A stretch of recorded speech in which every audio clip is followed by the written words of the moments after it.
अदिति सुबह खिड़की का पर्दा हटाती है तो उसे धुंध के सिवा कुछ दिखाई नहीं देता। लगता है आज मैं जल्दी उठ गई हूँ, अभी तो रात ही है। अदिति घड़ी की ओर देखती है तो सुबह के 6 बज चुके थे। सुबह के 6 बज गए? बाहर देखो तो समय का पता ही नहीं चलता, ऐसा लग रहा है जैसे रात के 2 बजे। अदिति दोनों बच्चों को स्कूल जाने के लिए उठाती है। नील, खुशी, उठ जाओ बेटा, स्कूल जाना है ना। अदिति दोनों बच्चों को उठाती है और स्कूल जाने के लिए तैयार करने लगती है। इधर सिद्धि किचन में बच्चों के लिए लंच तैयार कर देती है। सिद्धि, बच्चों का लंच तैयार हो गया तो पैक कर दे, इनकी बस आती होगी। भाभी, मैंने लंच तैयार कर दिया है लेकिन बस तो अभी तक नहीं आई। अरे आ जाएगी, ठंड के कारण लेट हो गई होगी। जब बहुत देर तक दोनों बच्चों की स्कूल बस नहीं आती तो अदिति बस के ड्राइवर को फोन करती है।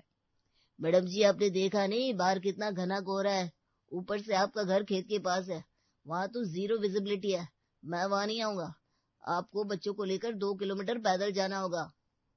अरे भैया, ये आप कैसी बात कर रहे हो?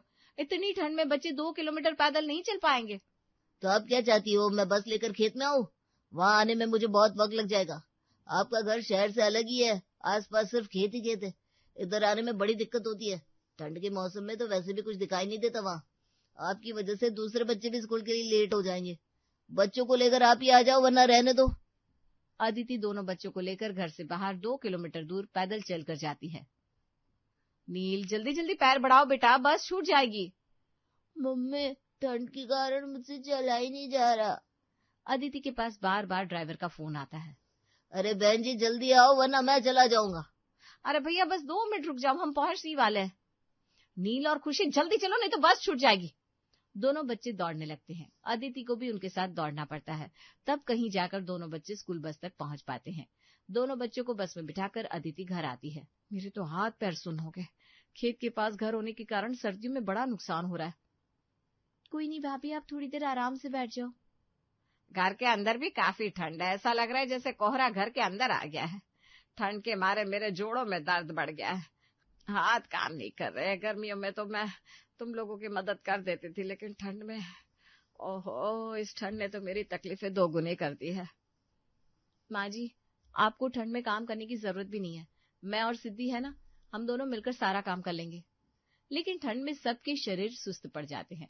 सिद्धि को नाश्ता बनाने में देर हो जाती है। अरे आज क्या हो गया, हमें नाश्ता मिलेगा कि नहीं? आप लोग बैठो, मैं बस 2 मिनट में नाश्ता ला रही हूँ। सिद्धि, तू सुबह से ठंडे पानी में काम कर रही है, ला नाश्ता मैं लगा देती हूँ। अदिति सबके लिए नाश्ता लगाती है। नाश्ता करने के बाद दोनों भाई ऑफिस जाने के लिए घर से बाहर निकलते हैं। सुबह के 9 बज गए, लेकिन आज तो कोई टैक्सी, ऑटो या रिक्शा तक नजर नहीं आ रहा। भैया, टैक्सी, ऑटो या रिक्शा तब नजर आएंगे जब सड़क नजर आएगी, मुझे तो सड़क ही नजर नहीं आ रही, ऐसा लग रहा है जैसे कोहरा ऊपर से उतरकर नीचे आ गया है। मुझे तो लग रहा है हमें यहाँ कोई गाड़ी नहीं मिलने वाली। हाँ, हमें पैदल चलकर यहाँ से बाहर निकलना होगा। दोनों भाई कुछ दूर तक पैदल चलते हैं, लेकिन उन्हें कोई सवारी नहीं मिलती। अब और कितना पैदल चलना होगा, ठंड के मारे मेरे तो पैर जाम हो रहा है। थोड़ी दूर और चलो, शायद हमें कुछ मिल जाए। पैदल चलते चलते हम कहीं ऑफिस से ना पहुंच जाए। काफी दूर पैदल चलने के बाद दोनों को एक ऑटो नजर आता है, जिसमें बैठकर दोनों ऑफिस जाने लगते हैं। आज तो बहुत लेट हो गए। ये तो ठंड की शुरुआत है, जैसे जैसे ठंड बढ़ेगी हमें दूर दूर तक कुछ नजर नहीं आएगा और कोई सवारी भी नहीं मिलेगी। सही समय पर ऑफिस पहुंचने के लिए हमें वक्त से 1 घंटा पहले निकलना होगा आपसे। छुट्टी के दिन ठंड के कारण पूरा परिवार रजाई के अंदर दुबका होता है। ऐसे में घर में एंट्री होती है पवित्रा की बड़ी बहन प्रमिला की। आओ आओ दीदी, बहुत अच्छे समय पर आई हो। दोनों बहन रजाई के अंदर बैठकर बातें करेंगे। क्या अच्छा समय, मुझे पहले पता होता कि तेरे यहाँ इतनी ज्यादा ठंड पड़ती है कि कोई सवारी इधर आना ही नहीं चाहती। बड़ी मुश्किल से एक ऑटो वाला मिला तो उससे 2 गुना किराया ले लिया, तब यहाँ पहुंची हूँ। तुझे खेत के बीच में घर लेने की क्या चूल मची थी? अरे वो बच्चों का बड़ा मन था कि शहर के शोर शराबे से दूर रहा जाए, इधर पोल्यूशन भी बहुत कम होती है ना, इसलिए। पोल्यूशन कम होती है लेकिन ठंड तो सबसे ज्यादा पड़ती है। देख, तेरे बेटों ने इस बुढ़ापे में तुझे खेत के बीचों बीच लाकर पटक दिया, ना कहीं आना ना कहीं जाना, कोई मेहमान आना चाहे तो भी ना आ सके।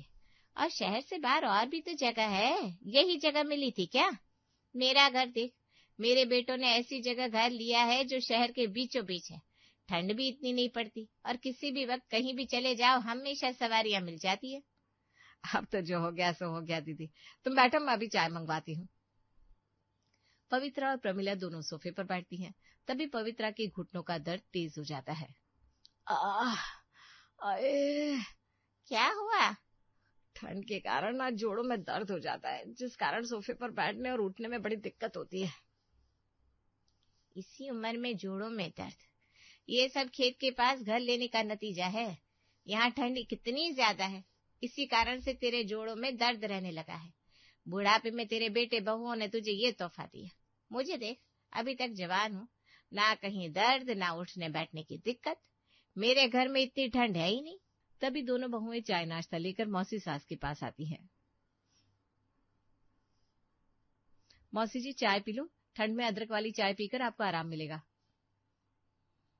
अदरक वाली चाय की जरूरत तो पवित्रा को है, तुम लोगों ने क्या हालत कर दी इसकी। ऐसी बात नहीं है दीदी, मेरी दोनों बहुएं मेरा बहुत ध्यान रखती है। मेरे घुटनों में गरम तेल की मालिश भी करती है। तभी क्यों नहीं, तेरे घुटनों में अभी दर्द हो रहा है ना। अदिति बहू, पवित्रा के घुटनों में तेल लगा दे। जी मौसी जी, अभी लाती हूँ। अदिति तेल की शीशी उठाकर लाती है, लेकिन उसमें तेल खत्म हो चुका था। मम्मी जी, तेल तो खत्म हो गया है, मैं अभी बाजार से लेकर आती हूँ। अरे बाजार जाने की क्या जरूरत है, ऑनलाइन मंगवा ले, अभी 10 मिनट में देकर जाएगा। मौसी जी, हमारे घर तक डिलीवरी बॉय नहीं आते। यहाँ ठंड ज्यादा होती है ना, और कोहरा भी घना होता है, जिससे उन्हें यहाँ आने में दिक्कत होती है। बस खेत के पास घर लेने के मजे ले लो।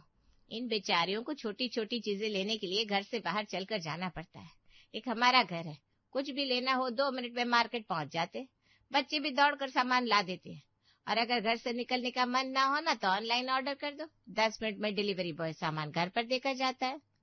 दूसरे दिन सुबह जब दोनों बच्चे स्कूल जाने के लिए तैयार हो जाते हैं, तो सिद्धि दोनों को लेकर बाहर तक छोड़ने जाती है। कोहरे के कारण बाहर कुछ भी दिखाई नहीं दे रहा था।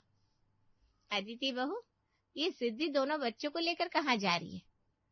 मौसी जी, सिद्धि उन्हें बाहर तक छोड़ने गई है। हमारे घर से थोड़ी दूर जाकर बच्चों की स्कूल बस मिलती है। क्यों, स्कूल बस घर तक नहीं आती क्या।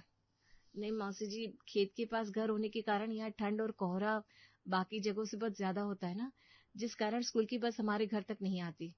हमें बच्चों को बस में बिठाने के लिए काफी दूर उन्हें पैदल लेकर जाना पड़ता है।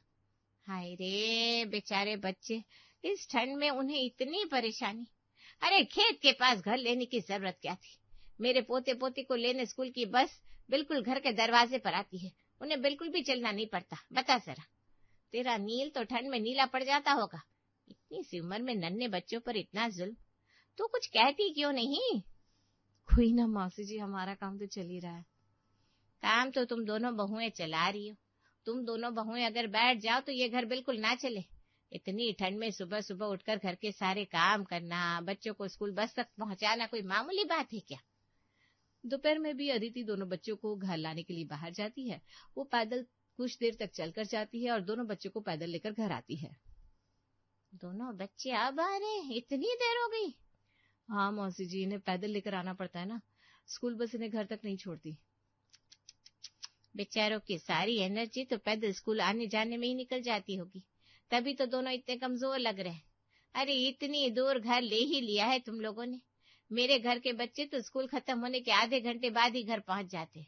उन्हें खाना खाकर 2 घंटे आराम करने का वक्त भी मिल जाता है। नील और खुशी को तो आराम करने का वक्त भी नहीं मिलता। ऐसी बात नहीं है मौसी जी, नील और खुशी दोनों बहुत एनर्जेटिक है, और फिर रात में दोनों समय पर सो जाते हैं, इनकी नींद तो पूरी हो जाती है। सिद्धि बहू, ये तो बच्चे हैं, इन्हें क्या पता इनके साथ क्या हो रहा है। लेकिन तुम दोनों तो इनकी माँ हो, तुम्हें अपने बच्चों की हालत समझनी चाहिए। अब ये मत सोचना मैं तुम दोनों को भड़का रही हूँ, लेकिन पवित्रा को तुम्हारे बच्चों की थोड़ी सी भी फिक्र होती ना, तो बेटों को खेत के पास घर लेने से मना कर देती। मैं तो अपने पोते पोतियों को अपनी जान से भी ज्यादा प्यार करती हूँ। प्रमिला कोई मौका हाथ से जाने नहीं देना चाहती थी। मौका मिलते ही वो कभी प्रतिभा को भड़काती, कभी बहुओं को, यहाँ तक कि उसने बच्चों तक को नहीं छोड़ा।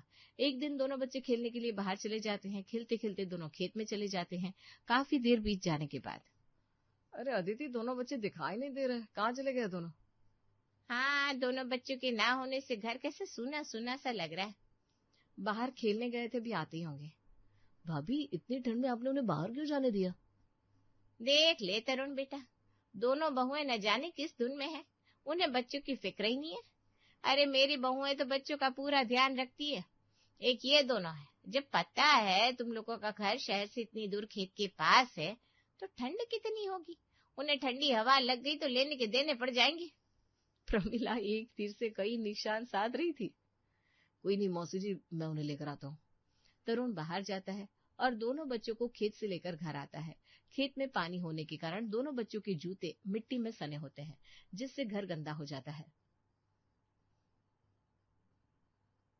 नील, खुशी, तुम दोनों को खेत में जाने की क्या जरूरत थी? मैंने अभी अभी पोछा लगाया था, तुम दोनों ने पूरा घर गंदा कर दिया। ठंड में पोछा सूखने में कितना वक्त लगता है पता है? ये देखो जय बेटा, तुम्हारी बीवी को बच्चों से ज्यादा घर में हो रही गंदगी की फिक्र है।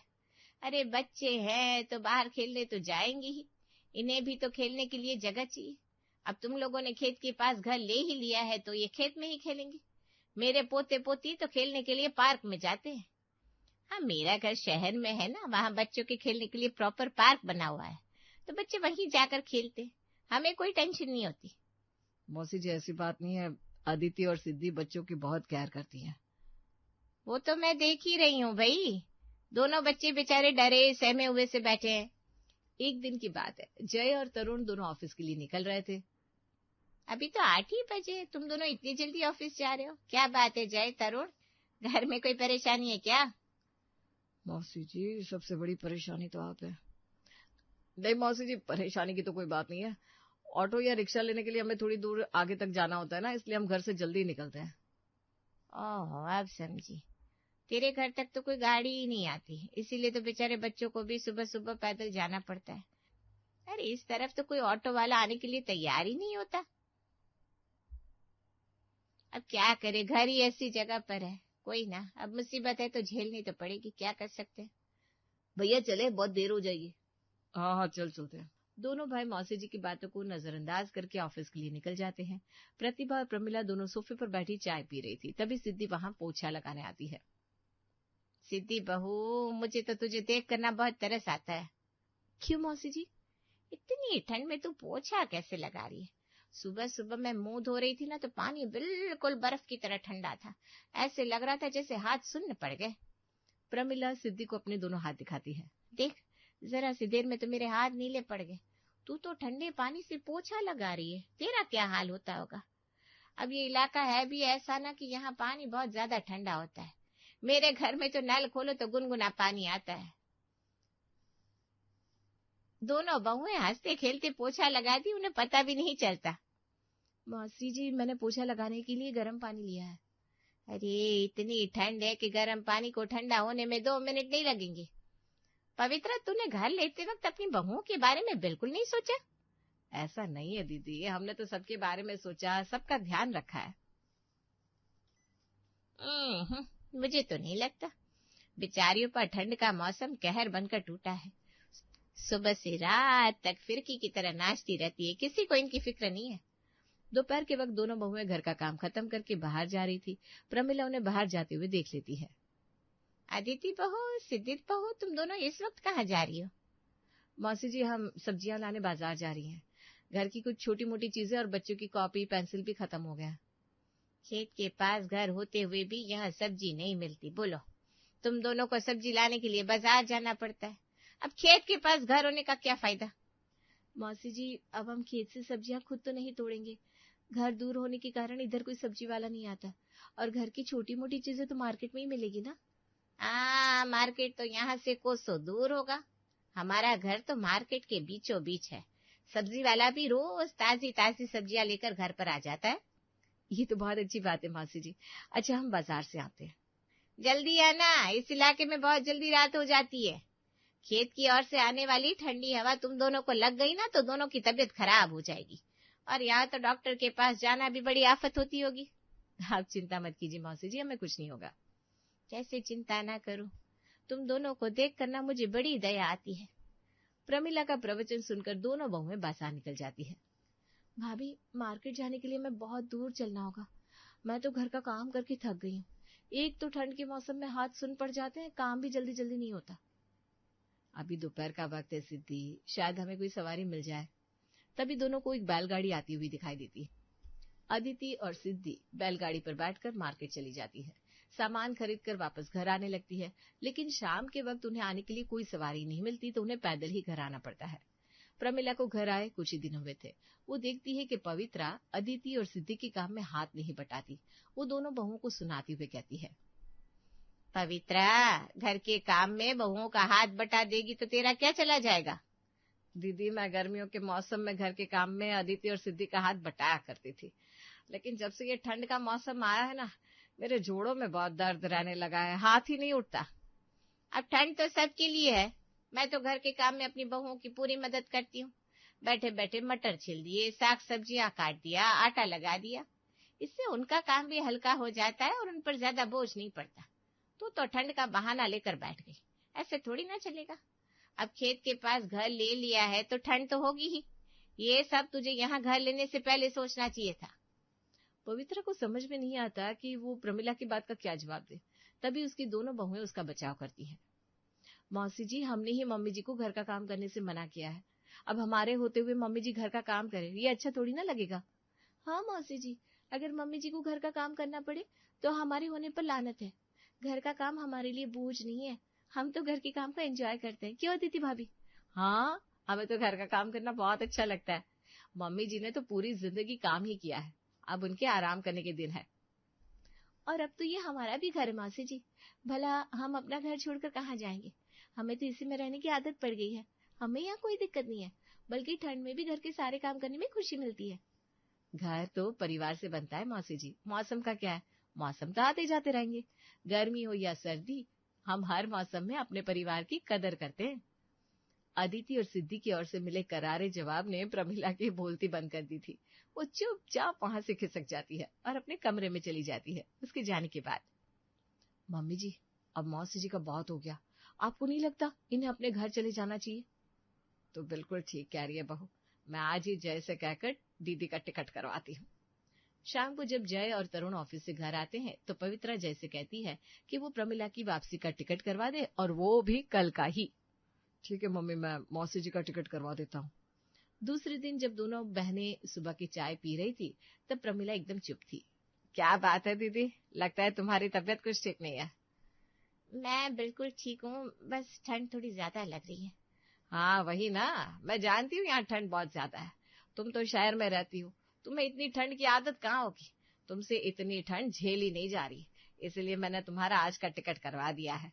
तैयार हो जा, जय और तरुण ऑफिस जाते समय तुम्हें ट्रेन में बिठा देंगे।